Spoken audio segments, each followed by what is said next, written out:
Pakalbėkim apie interviu pokalbio valdymą.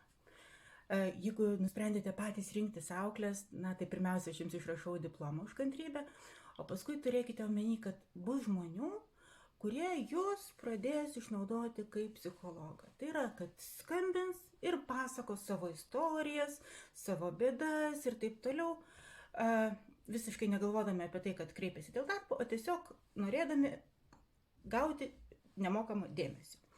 Ir ką su tuo galima daryti? Pirmiausia, reikėtų įvertinti, ar tas žmogus vienišas.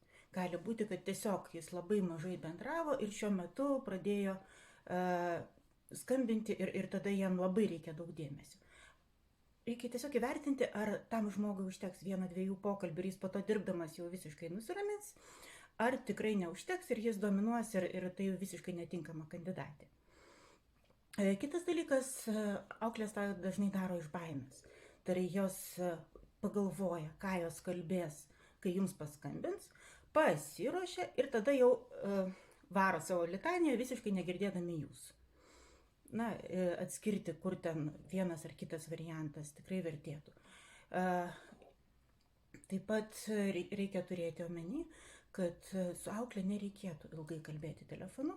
Jeigu jie daugmaž atitinka jūsų kriterijus, pasikalbėkite video arba pasikalbėkite gyvai.